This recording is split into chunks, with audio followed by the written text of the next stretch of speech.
So we would like to start our today's webinar, welcoming everyone who managed to join us. Thank you for your interest and for your willingness to our today's webinar. A couple of technical aspects, housekeeping issues. We are going to have two channels interpretation simultaneously, Russian and English channel. Webinar in English, they can use the interpretation button at the bottom of your screen and switch to English. Ну, в основном мы так понимаем, что So basically, we'll have our friends and colleagues from our countries, from our region, and they will be listening on Russian channel. Interpretation, well, shortly speaking about the structure of the event. After the short, brief introduction, we will invite our researchers, and they will tell us about the work that they have conducted, and then we will have a panel discussion, brief panel discussion with questions to the participants of the event, and then we'll have the short interaction with the audience.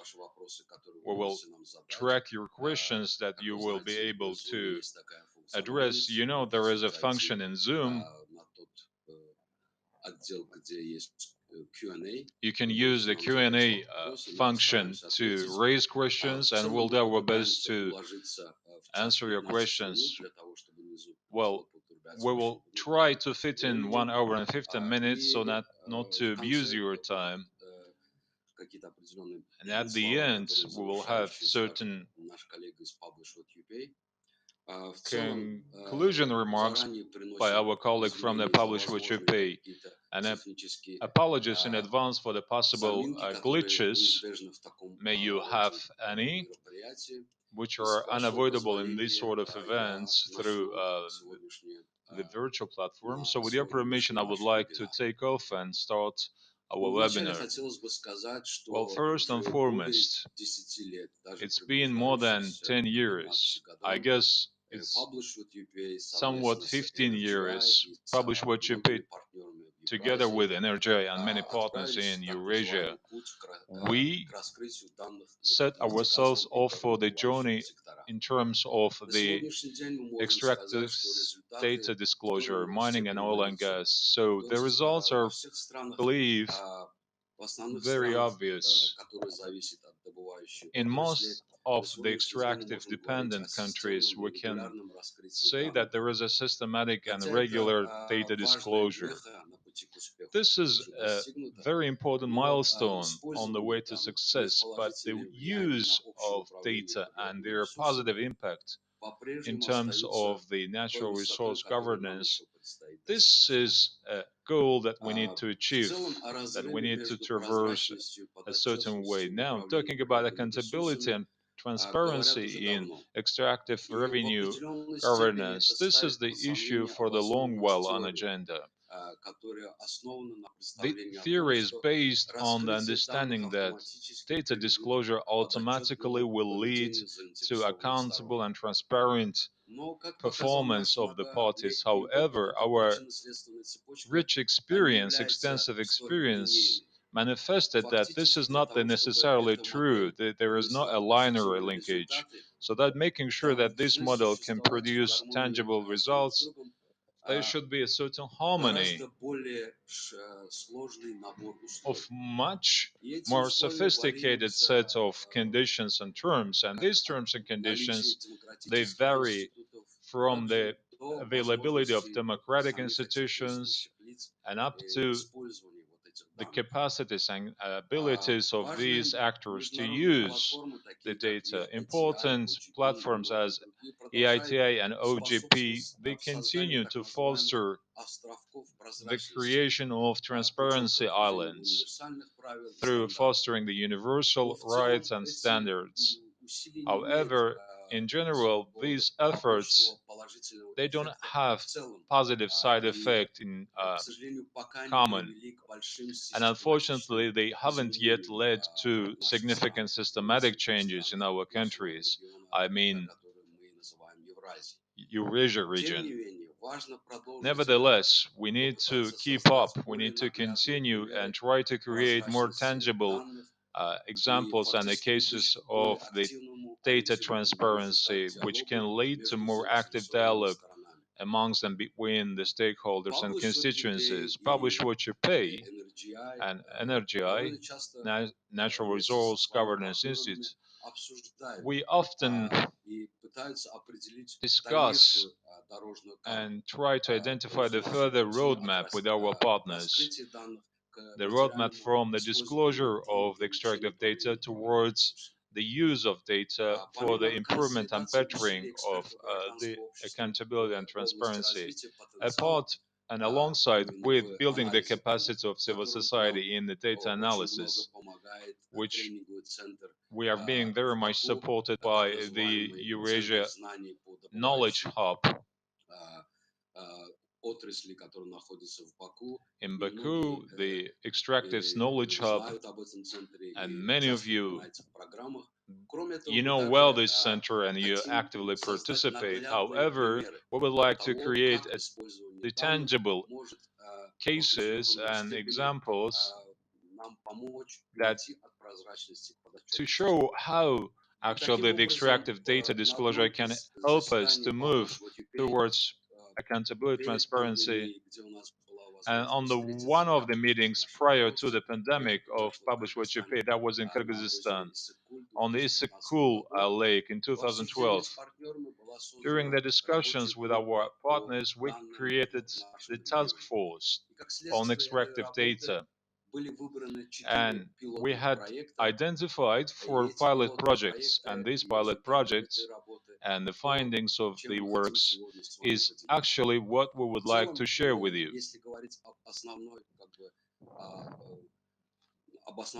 Talking about the basic aspect of this work, we try to narrow, focus down, and target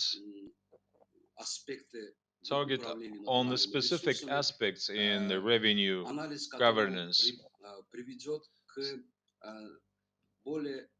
so that to make sure that we have the analysis that can display more distinct links between the processes and the livelihood of the communities of the people in these countries and also in specific geographic locations. So our ultimate goal is to show that the availability of the data with condition of having the right application of data can lead to positive results.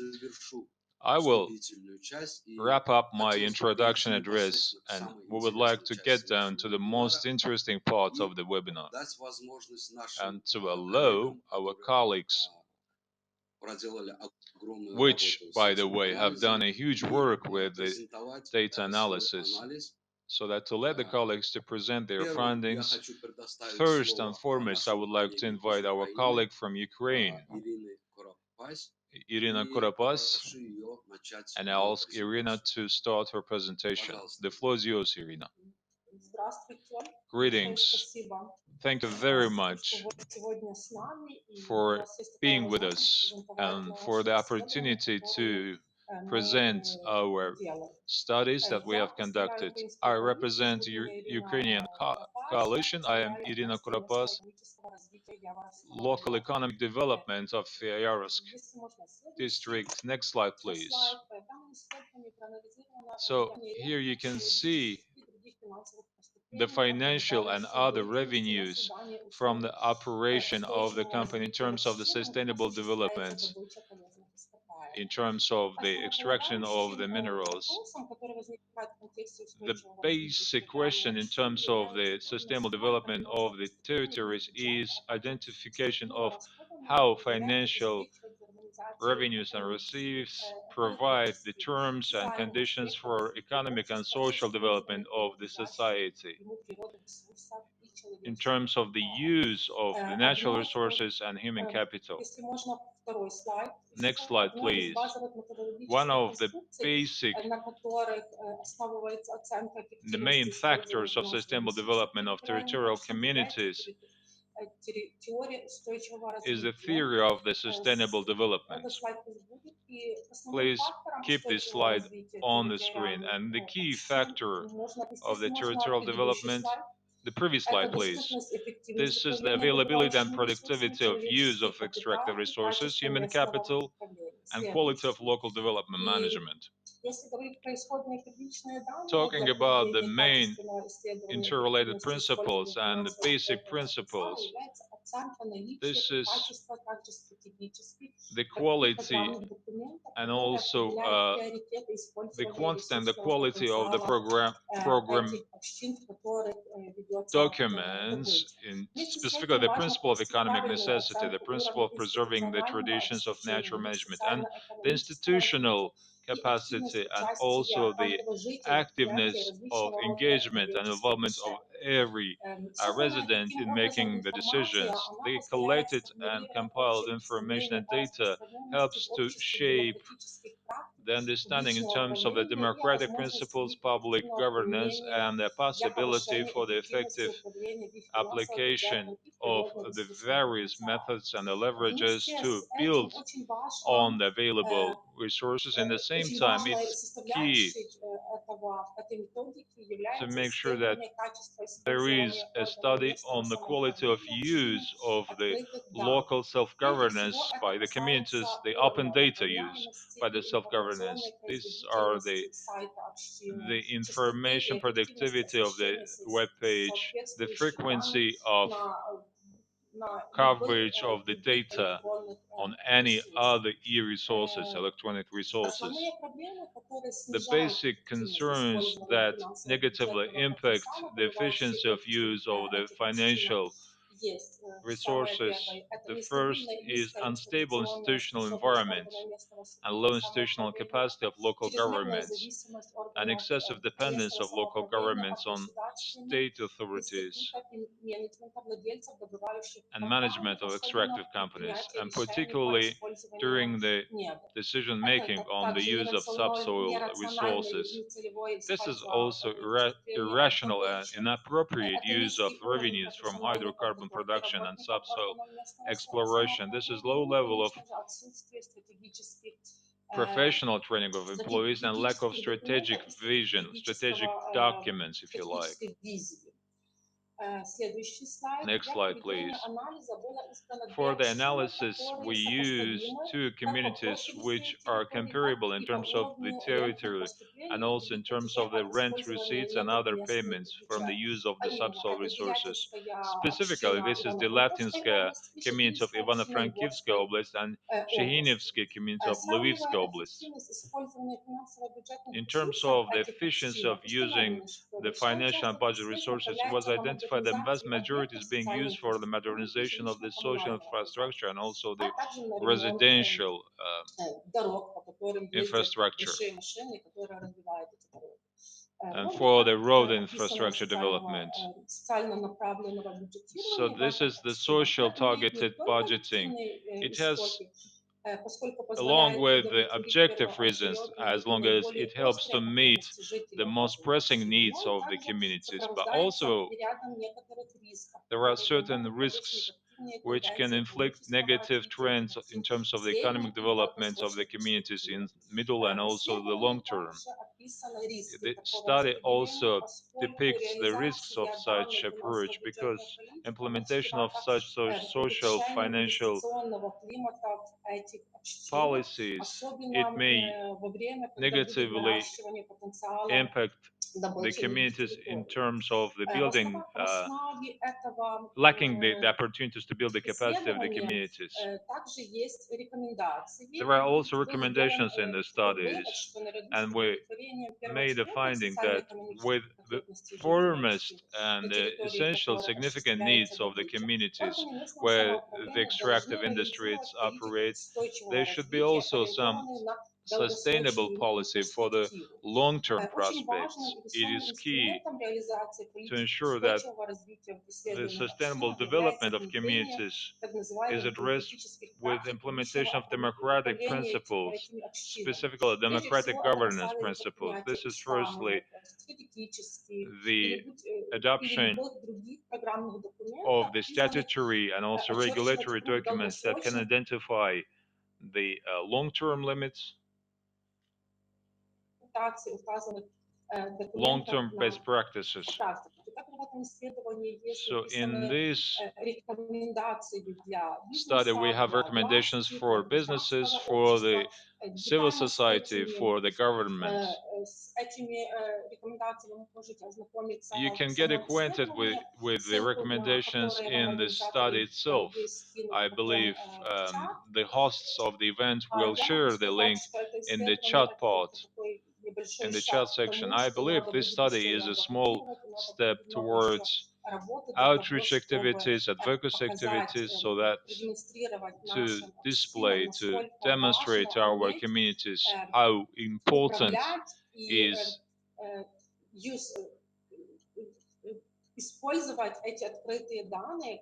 to use this open data available. I believe I managed in terms of the timing. It's always tough to be the first because you don't want to abuse the other speaker's time. But if you have questions, I'll be more than happy to answer them. Thank you. Спасибо, Ирина. Thank you, Irina. Next speaker is Mirlan Dikambayev. Mirlan, the floor is yours. Greetings, I am Mirlan Dikambayev. I represent PWYP Kyrgyzstan Coalition. Thank you, dear organizers, for the opportunity to have the studies conducted. Thank you, dear guests, for the opportunities to share the findings of the study with you.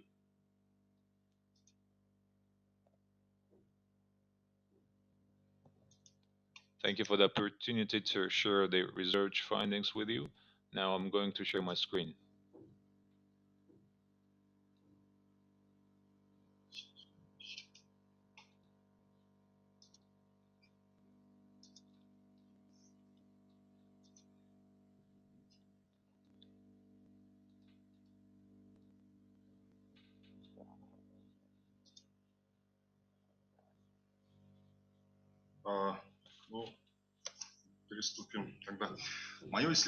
So, my research is about the social packages in Kyrgyzstan, which is mainly focused on the Talas Oblast of Kyrgyz Republic, where we have the developments, one of the largest gold mines. For this purpose, we had the complex integrated analysis of the social package from 2016 to 2020. As we all know, social package is a form of the corporate social responsibility, CSR, which in Kyrgyzstan actually refers back to 2014, where we firstly had this notion in our national legislation. The social packages are targeted at the local development and interaction between the mining businesses and the communities, local communities. The basis for the implementation of the social package in the Juray mine in the Talas Oblast was the decree which directly puts the mandatory responsibility on the companies to actually present social packages through installments. For the first years, Allianz Altyn, which is in charge for the Jury mine, they paid 100 million, and then next years they paid 150 million Kyrgyz currency. This is the development of SME, development of agriculture, education, sport, infrastructure projects. And for the purposes of effective implementation of the assets, they created Bakuat Talas, which is the fund, welfare fund, and where the supervisor board and the founder is the company itself, and they have vast responsibilities and the rights in terms of administration of own assets. The source of the research was basically the official state reports, the state sources, and also the EITI reports for 2015 and 2017, and also the official data on the company's webpage and the interviews. So let's get down to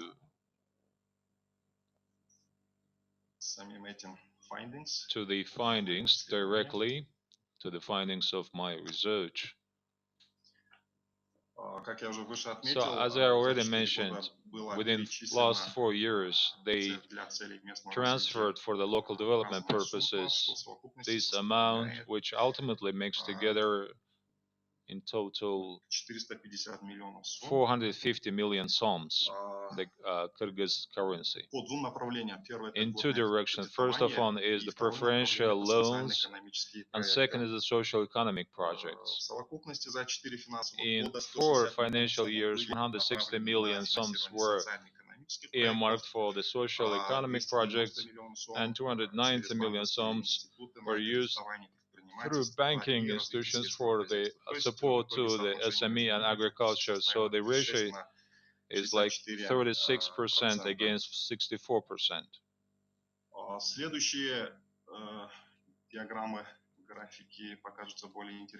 Next diagrams, I believe, will be interesting for the local communities, because such information was missing and lacking for the long time.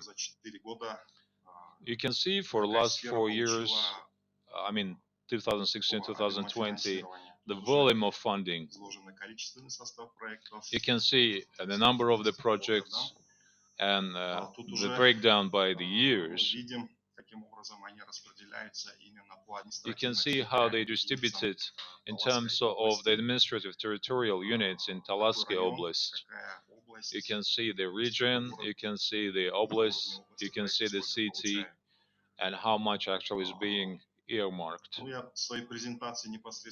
In my presentation, I focused on the recommendations. So with your permission, I would like to get down to the recommendations. The first and foremost, recommendations are addressed to the Cabinet of Ministers, COM of the Kyrgyz Republic, to the central government. First finding and the recommendation: it's recommended to develop the secondary legislative acts, which will have the norms and regulations on development implementations of terms and conditions on the social package that imply the accountability and also the monitoring and control. This recommendation is explained by the fact that there are certain loops and gaps in the legislation. Firstly, local community and the local self-governance institutions, they have certain freedom in setting the requirements which could be unfeasible for the companies. On the other hand, the local communities can get less profit and less income opportunities, less benefits, to put it general, than they can have actually. For instance, the annual payments, the amounts of the annual payments. The second recommendation refers to the Cabinet of Ministers to review, to see the relation between the social package and also the projects of the state country level projects and also the community level projects. The third one is to enhance the control and oversight on the implementation of the norms, specifically the Article 7 and Paragraph 9 of the law of Kyrgyz Republic on subsoil, on implementation of the social package,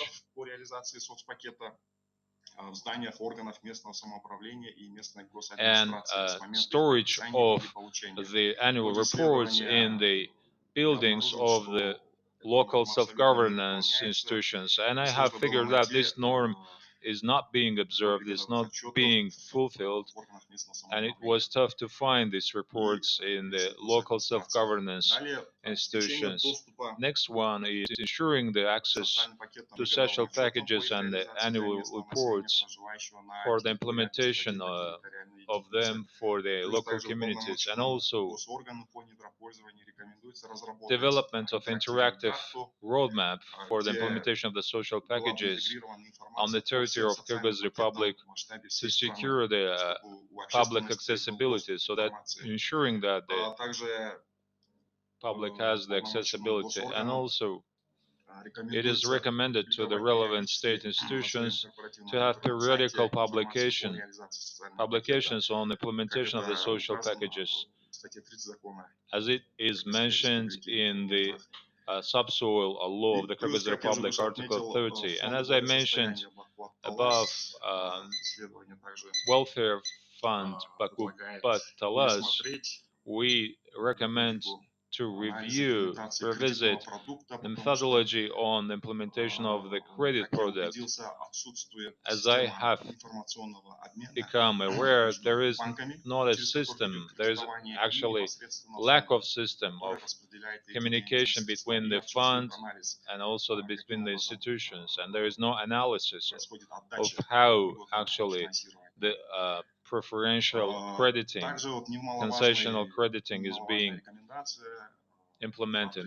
Another important recommendation is there is a need to review and revisit the criteria of the selection of the project proposals with focus on the priorities of the socio-economic development of the territory, with targets on the launching the facilities for the production and also the processing of the local products. That will provide the value added, that will be added value in terms of sustainability. And also recommend the creation establishment of the grant committees that will be in charge for the selection of the project proposals, comprised of the various constituencies on the regional level, and that will provide a better engagement. Also recommend the unification of the reporting forms, and we also recommend Alliance Altin company to enhance the communication in terms of the progress and the results of the implementation of social packages. It could be information kind of posters, better the content, the public reporting, public disclosure meetings. That's pretty much all on my side. I believe I was successful in meeting the time limit. Thank you, Medlan. Next one is our researchers from Kazakhstan. We will start with Maria, and then Danilo will follow up. Maria, the floor is yours. Thank you, Galib. Thank you very much, dear organizers, for the opportunity to share the research findings.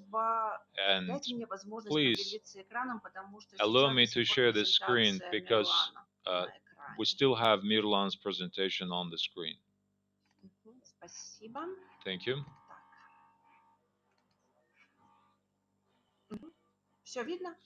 So can everyone see my screen on the monitor? Good. So my research is about the environmental payments and the budget spendings for the environmental protection. So the research itself analyzes and actually reconciles the open data of the subsoil users in terms of environmental payments, and also the data of the state authorities in terms of the budget assets that are earmarked for the environmental protection in the region, and how these measures are actually used for the mitigation of the negative impacts. I used Sokolovska-Sorbaiska production facility, the mining and enrichment production facility. It works in the Kostanaysk Oblast, and next to the Rudny city. And Rudny city has own budget, so you can actually compare the data of the subsoil user and of the state data. So this subsoil user or dressing and processing enterprise, they produce more than 70% of the atmospheric emissions in Kustanay, and they produce more than 50% of the payments for the environmental impact in Kustanay Oblast. I used open data sources. They are listed here. These are the all data which every person in Kazakhstan has the access. This is firstly the reports of the subsoil users, the EITI reports. These are also the courts acts and also the programs on the territorial development and the payments made. In the course of the research, I identified four type of payments: the payments for the use of the landslots, the use for the water resources, the payments for the emissions to the environment, and also the penalties and the fines. For the use of the landslots, they pay to the city budget. However, for the remaining payments, they pay to the oblast budget. The payments for the environmental emissions, they constitute the major part of the payments, like 80% of all the payments. And the fines and the payments, they are being allocated to the budget of the country, because the subsoil users, they are the first category subsoil users. That means that they are the major pollutants. To identify how much the government spends for the environmental protection, I studied both state, city, and also the oblast payments, because the payments are being made in different directions. Actually, in the city, there is not so much environmental protection measures. Most of these are the greening and also beautification. And basically, this is uh, the cleaning of the riverbeds activities, and I haven't discovered any specific uh, environmental protection measures in the Rudna city. And on the oblast level, I didn't find any specific oblast environmental protection measures. Now, talking about the comparison of the payments, what I have discovered, all the subsoil user payments, at least 3 times more than the budget of the environmental protection measures by government. This is the same at the level of the city budget and also at the level of the oblast budget. This is the key problem, as this comparison actually confirmed the suspicion of the environmentalists that the receipts for the environmental impact are being spent for the wrong purposes, so they're being abused. So the conclusions of this research is that the environmental impact of the enterprises at the city and also surroundings level. However, the payments are being received mostly by oblasts, and the environmental protection measures in terms of the mitigation of the negative environmental impact, they are being agreed on the central level, as I already mentioned. These are the facilities of the first impact category, first environmental impact category. We didn't manage to find out any specific measures in terms of the mitigating the impact of this oil dressing and processing enterprise. The other problem that we have discovered within the framework of research on the executive authorities level in Rudny city, there is a certain missing expertise, lacking expertise in terms of the environmental specialists, and the environmental interests are not being taken seriously. After the interviews with the local experts, we discovered that the local communities are poorly informed about the environmental protection measures. These are the city environmental protection measures, these are the oblast environmental protection measures, and also the central level measures. And the people know little in terms of the environmental protection measures of the oil dressing and processing enterprise, or mining and processing enterprise. So these data are not publicly available, and this data was provided by Akimat only after the request. And our letter. Additionally, we figured out, in terms of the compulsory budget payments for the environmental impact by the subsoil users, that this is partially available. There were no payment data for the subsoil users that are conducting mining extractions. There was some information on oil and gas, but no on the mining industries in EITI reports. Currently, in EITI reports, there are no data on environmental protection measures, and we have identified technical problems that hamper the collection of data on budgets and the budget programs of the relevant agencies. You can find the recommendations in the research itself. However, this is the executive summary of the recommendations. Based on the findings of the research, I would recommend to ensure the compliance and conformity of the environmental protection measures with the environmental payments of the companies. And there were yet another problem. There was a decision made on exemption of the subsoil users for the environmental emissions in the return to use of the refining and treatment technologies during the production. But these payments for the emissions, this is a serious income source for the local budgets, at least in the entire oblast. For the payments from one mining and processing facility or enterprise represents 1% of the budget. So since the companies are exempted from these payments, that means that the environmental protection measures will seriously decrease and shrink. And we recommend to use and to engage the local population and independent experts and civil society in the environmental protection development processes to keep the population informed about environmental protection. And there should be also relevant environmental information, and it's key to ensure the accessibility and understandability of the reports for experts and for the population. And last but not least recommendation is to ensure that the civil society actively uses the open extractive data for the analysis and fostering the changes. That's pretty much all on my side. You can get more detailed information using the link that the organizers will share with you. Thank you for your attention. I'll be happy to answer questions, if any. Thank you, Maria. Daniel, the floor is yours. Greetings to your colleagues. Once again, I would like to thank for the opportunity to participate and to present our research and the findings at the very interesting forum.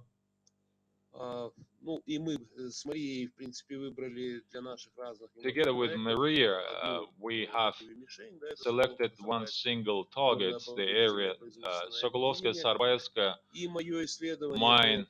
mining and processing enterprise. And my stake was about the social payments. That is how the company actually spends the assets that are supposed to be spent for the social purposes based on the legislative requirements and the actual situation. So methodology, we use the open data sources. Firstly, this is EITI data and also the budgets of the Rudna and Kustanetsk Oblast, including income and also the costs and expenditures. We also use the data for the social infrastructure purposes of the ESG company. ERG is a larger, actually, the consortium of the holding, if you like. And SSGPO is the subsidiary of EGSU. We also send requests to the local executive authorities for the information and data, and we have additional consultations with the representatives of the local community on implementation of the social infrastructure projects. And we have also reviewed the legislative framework, which serves as the ground for such projects. Now, talking about the local context, SSGPO is a part of the company Eurasia Resource Group. 40% of the shares belong to the government of Kazakhstan, specifically the State Property Committee and also privatization of the Ministry of Finance. 60% belongs to the individual owners, which is in fact distributed amongst three main owners, so-called Eurasian owners. So most of the people know who these persons are, who these individuals are. The SSGPO is registered in Luxembourg. So this is a tax haven in the center of the Europe. And I guess the Netherlands is the only country actually which exceeds Luxembourg in terms of the registered companies.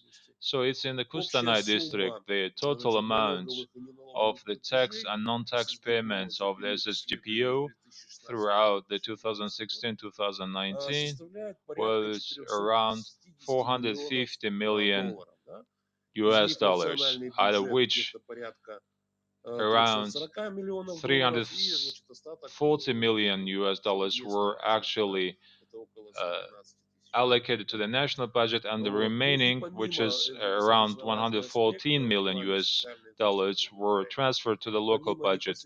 And apart from direct activity in terms of the production and refining and processing of the ore, this enterprise is the key supplier of the electricity and also the thermal energy for the Rudny city. So these utility costs are also used in their social infrastructure projects based on the legislation of the Republic of Kazakhstan. We have two patterns for the enterprises to conduct certain payments, social payments. First is representation of the cost in natural terms, natural units, based on the memorandum signed between the subsoil users and also local authorities. The next one, in 2014, we, through the MSG, advocated for the idea to have the budget classification code as the account which are being used for the direct payments to the local budget. So you can see that this represents 1.18 part of the all budget payments, and the remaining is being spent in natural terms. This is the construction, like support activities. So obviously and seemingly this is a lucrative investment for the company. I mean, participation in kind. So you can see this distribution in terms of the ERG and the Hakimat of the Kustanay Oblast. So there is a very tricky part that I would like to pay your attention. Although they can actually represent their costs in kind, the memorandum is being made between the mother company and also the Hakimat of the Kustanay Oblast. So amongst them, between the higher institutions. So in-kind spendings, they are being spent for the culture facilities, like construction of the culture houses or supporting the cultural kind of events and supporting the museums. So this is 40% maximum. 21% is being used for the sports purposes. That is supporting football and hockey teams. The sport facilities like competition support. So for the 1% they actually spend for the education and the schooling purposes, and for the emergencies they spend around 1%. And the most interesting, I kept it for the later stage. these infrastructure spendings and the costs that are associated with the employees and with the enterprise itself, SSGPO. Why actually does infrastructure matter? And it's interesting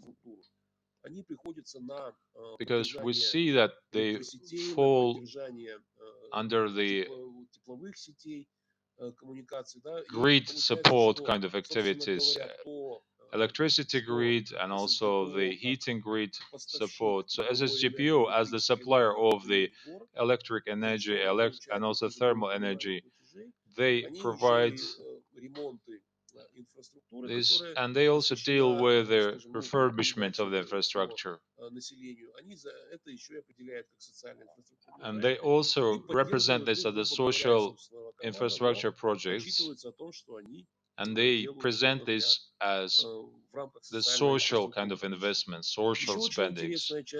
Yeah, another interesting part is the 10% of the costs for the local employees. Well, Sokolovsky-Sabaryevsky enterprise as a GPO, this is a city level, because in Rudny there are 120 inhabitants. So this Rudny city was established for the purposes of the mining, for the development of the mines, and almost all the people, all the residents in the city, they are employed in the mining industries, in the quarries. And back in the Soviet times, there was some also the infrastructure built to this end, like trade unions, like recreation houses, recreation centers for the employees. And these costs also represented as the social investments. So they are classified as the social infrastructure costs and investments. So indirectly, we may imply that there is certain deviation, the tax deviation. So affiliated enterprises, they are getting their own benefits. Now, this is talking about the enterprises. Now, talking about the local budgets. Based on the research findings, it appeared that in the budget receipt part,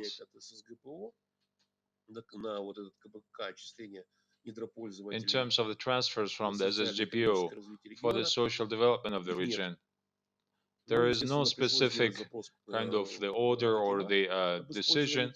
So we send a request to the Akimat and receive this response that concerning to the funds for the development of the region for the social development. So these revenues are the revenues of the oblast budget, and they have no direct linkage towards the spending for the social programs. So it looks like it's not possible to track what was the ultimate purpose of use of these assets. So once the money gets to the budget, it's not possible to track them. And the only option, I believe, that the only hope is that this money is being somehow controlled in terms of the spendings. I'm not going to dwell upon and elaborate some specific cases.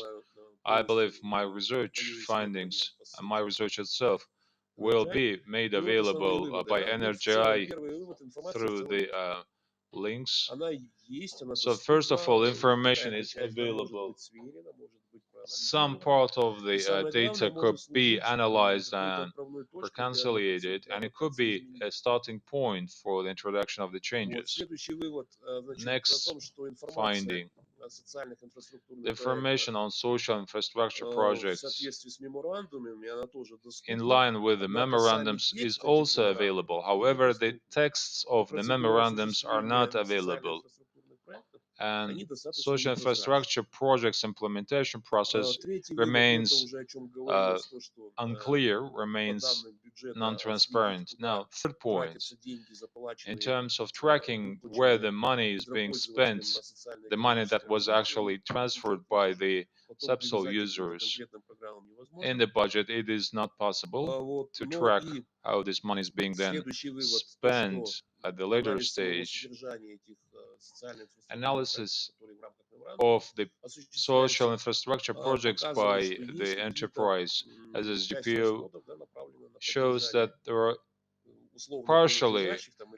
are some measures that are being spent for the social purposes, but in the same time, part of the spendings that are actually conducted within the framework of the memorandum of understandings with the local authorities can be considered as a deviation from taxes. And there's also non-transparency, a lack of transparency of the procedures for identification of the social projects and their implementation, and which could be a corruption factor. And the local communities are not engaged duly in discussion, planning, and also control of the social investment projects, social infrastructure projects, and only the employees of SSGPO of this facility participates in selection of the projects and discussion. However, the local communities remain interested in selection, planning, and implementation control of the social infrastructure projects.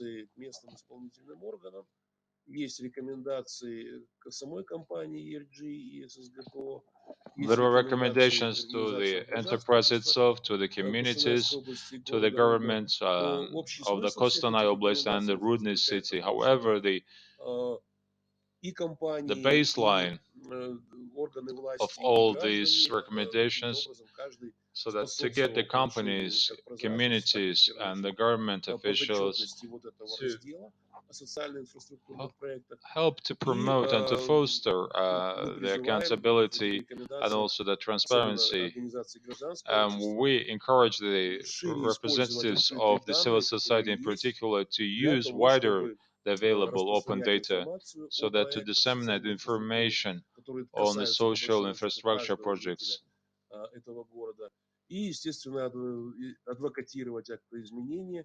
And conduct advocacy for the changes and to increase the efficiency of work with the extractive industries.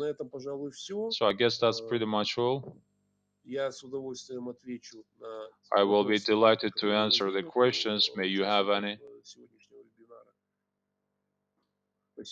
Thank you. Thank you, Danil. Thank you all other colleagues too, that they did their best, their heroic attempt to fit in the very short time slot, so that to talk about the findings of the huge and massive work in each and every country, research countries, they will have their own presentations where the coalition members and also NGOs and other constituencies and stakeholders will have the opportunity to get acquainted in details with the findings, methodology, and also the further steps. Additionally, we need to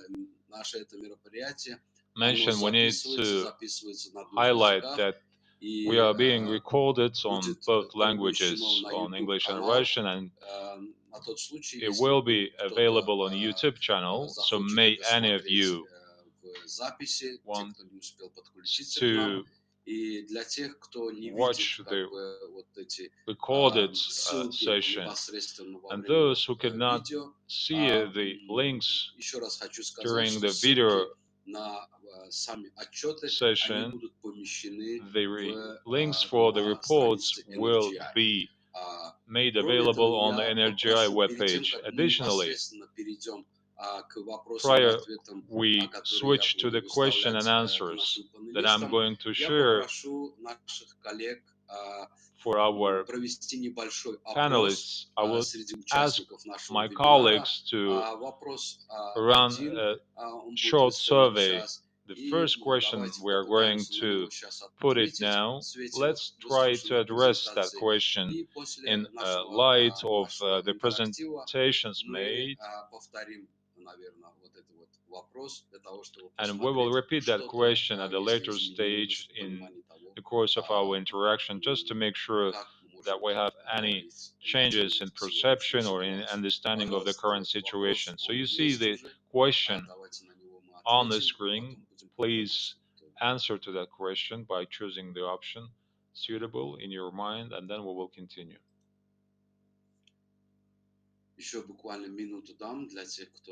You have extra 1 minute for those who didn't manage to answer. Then you need to push on the submit button once you made your mind with one of the options. So once again, thank you very much, dear colleagues. There are a few questions that I would like to raise, and I will start with the first question. I'm going to address the questions to the certain participants, to the panelists of the webinar. Let me start with the first question. So you have conducted a huge, massive work which lasted for a couple of months. So what were the major obstacles and barriers that you faced during your research that you would like to share with participants? I would like first invite Irina Kuropas, and then I will ask Mirlan Dikambayev to share views. Thank you, Galib. Yes, indeed. During the development of the research, we had certain problems, particularly in the regions. This is very poor infrastructure that this allows the collection of information, that hampers the collection of information and the quality of data. And next difficulty was actually inconsistency or a difference in the typology or of the data, format of the data, inconsistency in the format of the data. So you need to adjust the data format, which is a time-consuming exercise. Then yet another problem is inaccurate definitions when it comes to the key terms. The terms and keywords needs to be put in the right sequence and order, so that to ensure that the data collection can be compiled in the clusters, in topics, where the users can easily find and identify. So you need to use short terms and words which depict and describe the general meaning of the certain concepts. And there is also a lack of understanding what is open source data, open data, and how to use this data. Yet another problem is inappropriate use of this data by the local population, local community. Dear Mirlan, the floor is yours. Спасибо, Галиб, за ваш вопрос. В принципе, в целом говоря, исследование Well, generally speaking, было нелегким. И the самая первая research was tough, and the first reason кроется в отсутствии данных. of difficulty of the research is the lack of data. С отсутствием данных по социальным пакетам. We had this difficulty with the social mortgage data. When we were developing this EITI report based on the social packages, it was difficult to get information from the company, from the state and government institutions, and ultimately in the country report, social packages, they took only one page. So, thanks to this research, we had the opportunity to restudy this field.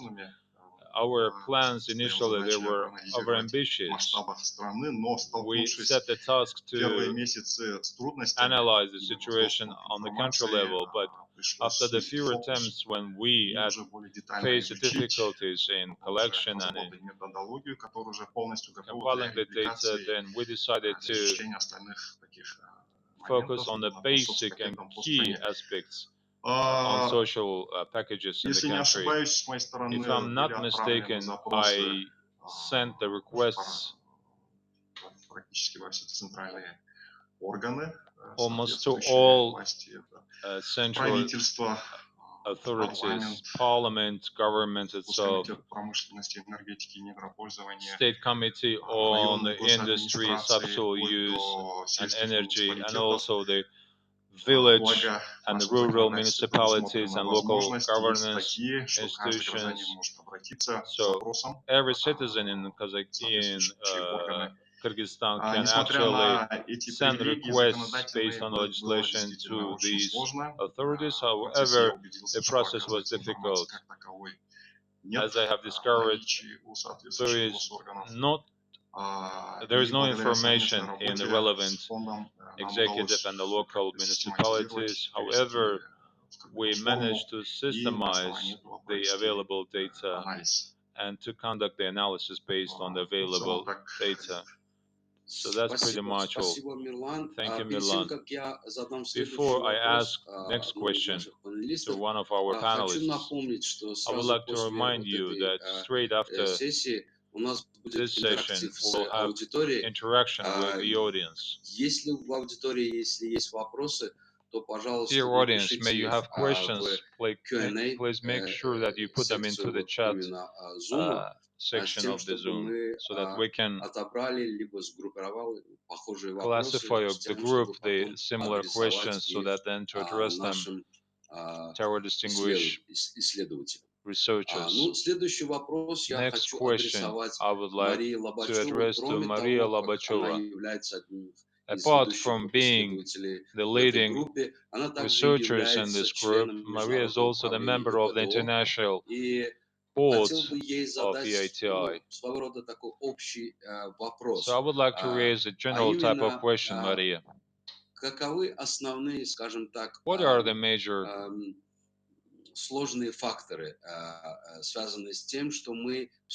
factors, difficult factors that we are still not having the transition from the transparency and accountability in terms of improvement of the natural resource governance? What are the reasons of trying hard to pull away from the stationary position? Well, this is a complex question, I believe, which requires the complex answer. The answer is not straightforward, it's not simple. The basic reasons of that, the accountability and the data disclosure did not lead directly to significant reforms and accountability. And these obstacles, I believe, come to the lack and insufficient requests by both parties. The first party is the international community. So the requests by international communities play a significant role. Just like EITI, once the EITI actually advanced, then we had the next processes like disclosures and the reports. So it's key to have the requests by the international community to have reforms undergoing. Second type of requests which are needed for the reforms are the requests by the local communities. Here you can list many barriers that may vary from one country to another. I believe for our region, there are specific several reasons. First is a difficulty when it comes to the search and the reading of the data, just like Irina and Mirlan mentioned. The data itself is not user-friendly. They are not explicit. You need to interpret them. Second point regarding the data. Very frequently, such requests they trigger the publications However, SMEs, they do not review EITI as the topic interesting for the population. So you need to work with data. You need to interpret them into the user-friendly language. Unfortunately, our countries, our governments are not doing that. Additionally, the self-censure plays a significant role, particularly when it comes to the PEPs, political exposed persons. Then we see the certain responsibility in terms of the judicial and the legal norms when it comes to the offense. Then there are certain sanctions, and self-censorship is caused by the fact that the local communities are very much dependent on the subsoil users, and the local dwellers and residents, they are not so willing to talk about problems and reforms because they are afraid of losing the jobs. And most important is the lack on the local level, lack of the dialogue forums where the local communities can create this request, reform request. I believe that's all. You can take it further, but I believe these are the major factors that put together many reasons. Спасибо, Мария. Thank you, Maria. Последний вопрос. Last but not least question before we step down to interaction. Throughout all these years, for 15 years, the civil society was on the front position, on the frontier of the movement for the transparency. And the next goal is enhancement of the accountability and the change in the natural resource governance.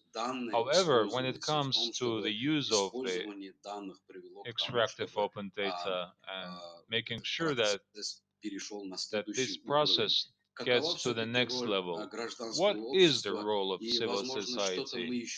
Perhaps we are missing something, we are not doing something which we can set as the goals as Publish What You Pay Coalition, as the civil society organizations, together with international partners, with international civil society organizations. What is that we are missing that we need to set as the target, as goal, especially? I would like to address this question to all the panelists. And I will start with Danila. I'm not going to give the floor and invite the other ones.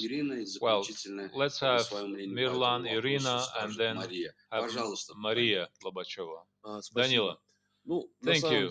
Well, as a matter of fact, these are two basic questions that are split into three questions. First question is, who is the guilty one? And the second one is what we need to do.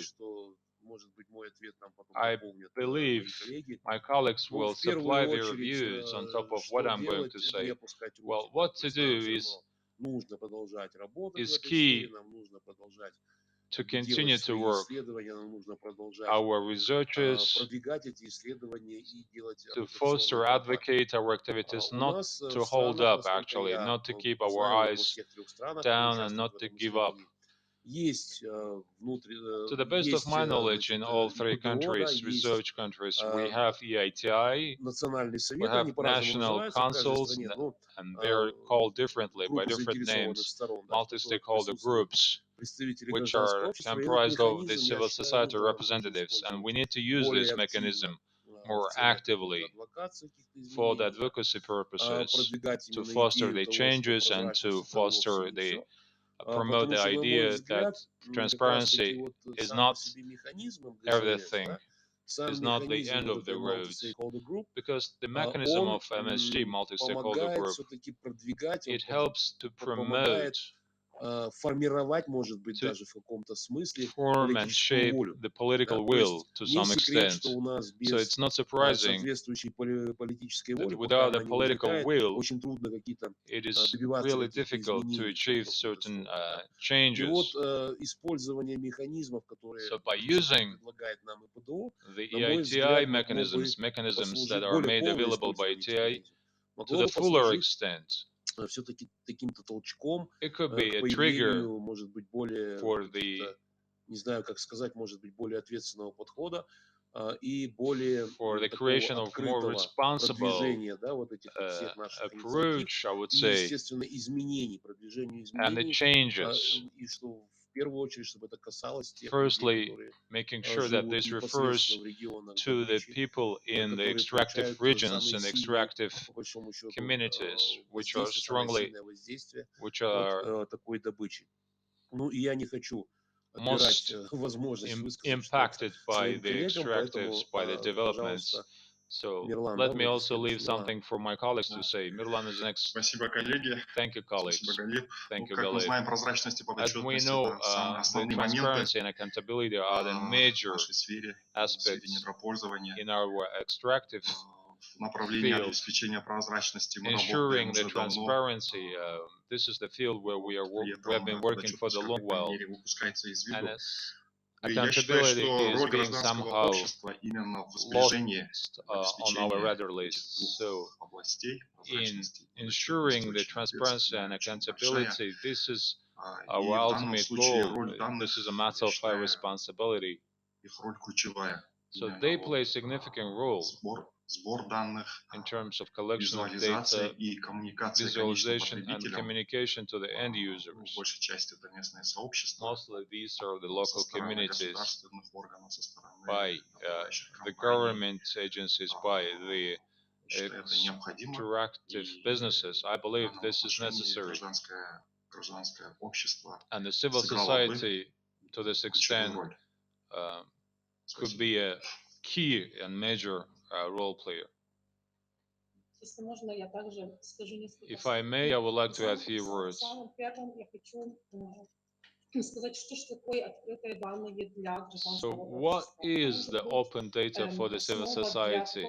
It could be a basis for a certain product that shows to what extent effectively the government agencies are effective. What is the level of interaction between the government and businesses? And based on that, you can develop useful proposals and recommendations which could create value added. So the open data for the civil society is a tool, and it is important to learn to use this tool, because if this data remains just open, they will not be operationalized. They will not be operational as they should be. So it is instrumental for the civil society to keep various outreach and advocate campaigns running. And it is important to demonstrate the success stories, to show how the open data are used effectively for the favor of the communities and local population, and also with engagement of the companies. Based on these success stories, on these case studies, we can be more tangible and more visible in terms of the efficiency and success. I will try to supply my views. Well, the role of the civil society is to look at the situation critically. Sometimes we feel like it's normal, but when we use critical thinking, we start to think and critically and scrutinize that perhaps the changes are needed to improve situation, and the exchange of best practices and experiences is also helpful at the level of various regions and the countries. So to have the different views, to engage the experts from civil society if you're missing a certain expertise. So I believe the exchange of expertise in civil society significantly helps to find their arguments in promotion of the certain reforms. Thank you, Maria. Thank you, Maria, and thank you, dear researchers. You really touched quite a big chunk of the issues and the possible actions and interventions. I believe our partners from PWYP, they may find these insights as the possible inputs in terms of their regional coalitions and also in the country coalitions activities. I would like to ask our colleagues to ask the question to Galib Efendiev. Galib Efendiev, Professor Ahmedov is the director of the Extractives Knowledge Hub Director. He has one comment and he has also the question. Galib, the floor is yours.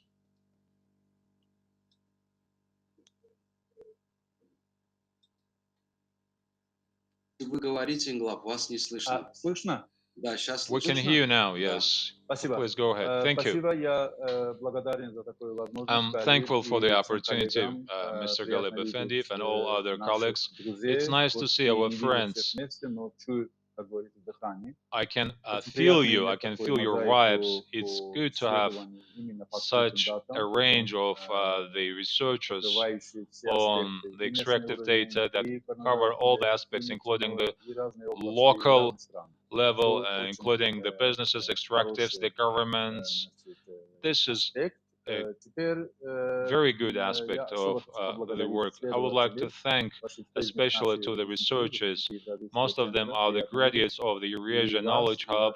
It's very nice to see you and your findings, your works. This is the case where we have civil activists and also the expertise that are very much needed in this specific field in these persons. Now I would like to switch to the questions.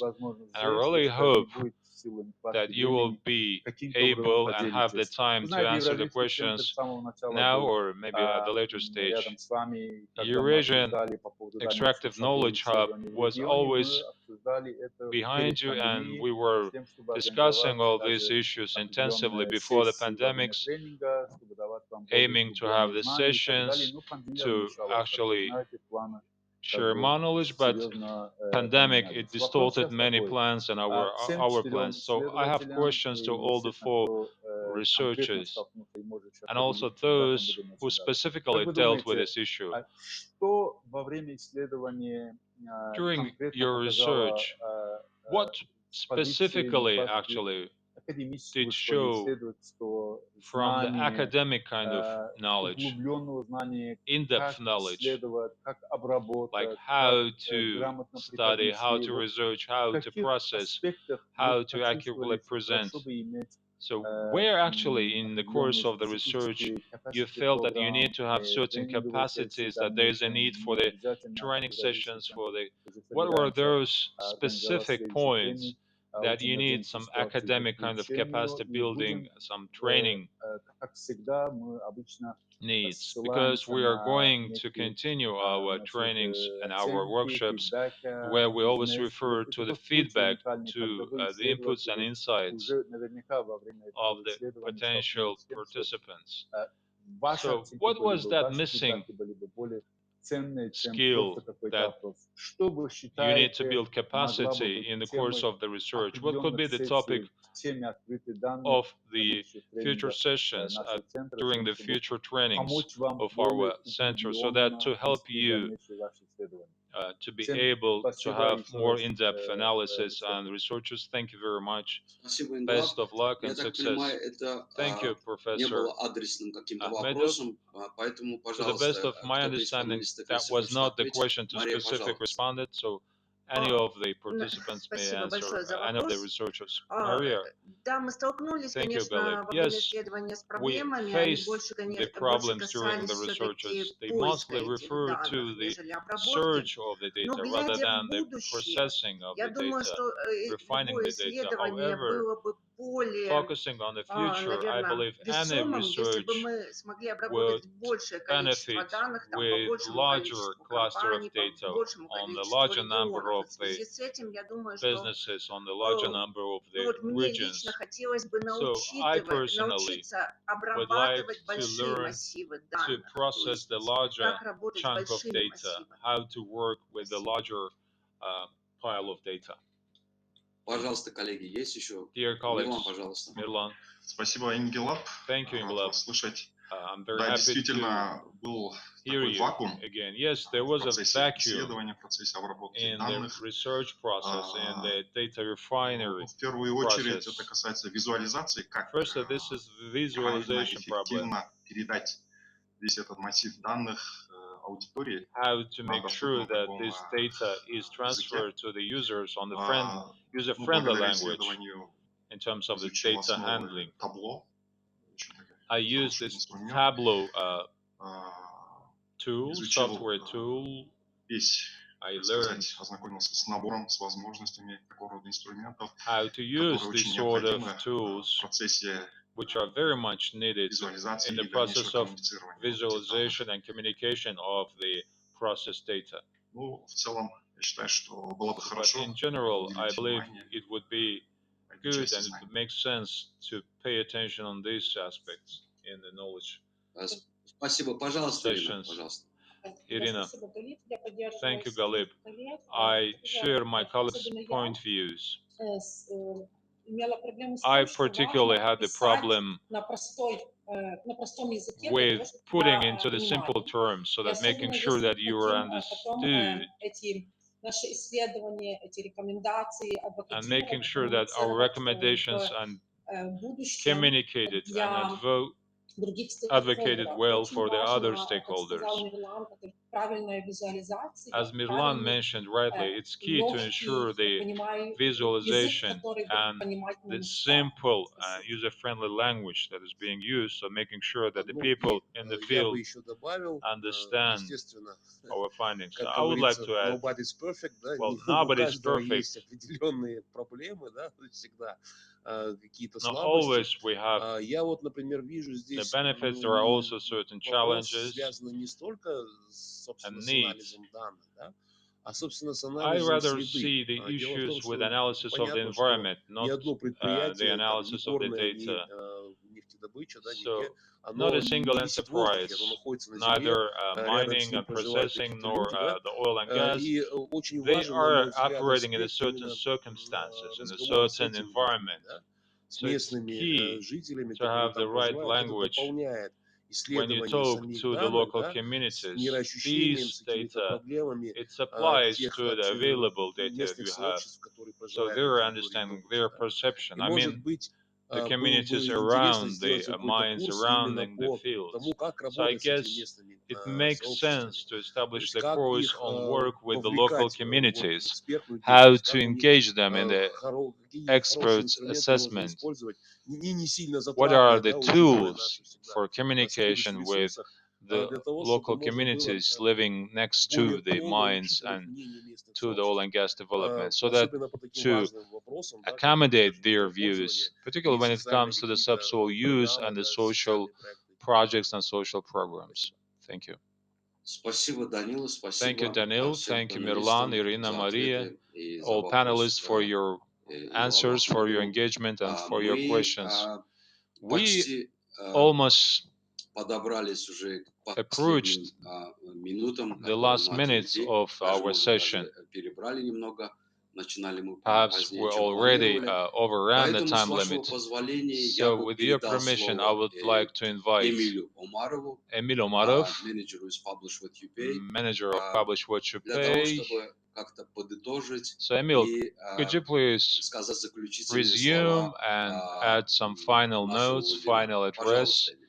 please? Спасибо, Галиб. Thank you, Здравствуйте, коллеги. Galib. Я постараюсь в течение Greetings, dear минуты colleagues. подытожить I'll try нашу to do my дискуссию. best to wrap today's session. Today we have observed interesting presentations and discussions with participants in the field of the natural resource governance. It's significant that the civil society and also the members of PWYP, they more actively use the information on extractives. Let me remind you that for the many years since 2000, we have been pushing and advocating for the disclosure of the data and information. Now, we are aiming and targeting for the more effective use of the available open data in terms of transparency and accountability. Based on the available recent experience, we have identified that the close cooperation is the key point in terms of success. On behalf of the PWYP, I would like to thank to NRGI and to Galib Efendiev for the continuous support to the members of the PWYP throughout all the years. As Galib mentioned, in 2019, PWYP and NRGI jointly created the task force on work with the data. At this stage, this task force is comprised of 6 experts, including those 4 that presented their research findings today. PWYP, together with NRGI and Eurasian Hub, is aiming on further extension and expansion of the work in this direction in Eurasia. So we are encouraging you to become more active and joining our initiatives. Thank you for your attention and all the best. Thank you, Emil. So with your permission, I have received a very practical question. I guess this is addressed directly to Emil. When is the next regional meeting of PWYP?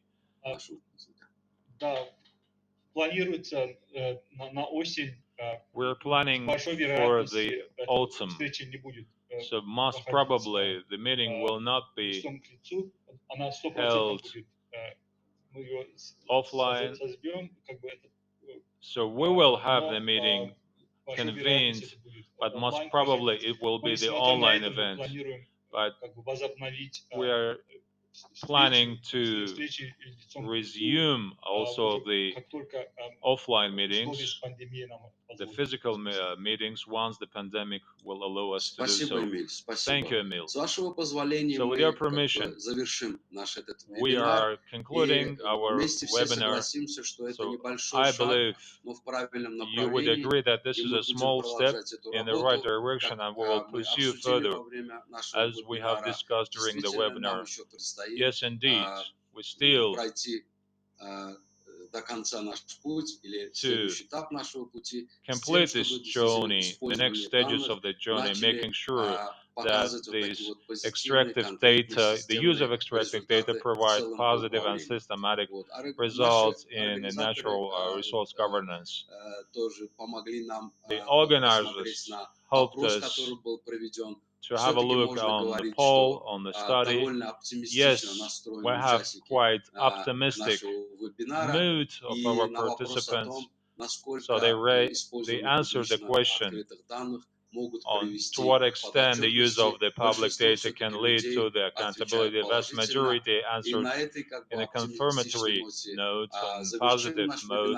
So we would like to finish our webinar on this high mood. Thank you to your researchers for the massive work. Thank you, PWYP, for such fruitful cooperation. And thank you all those who joined today's webinar. Thank you, and see you soon. Bye-bye.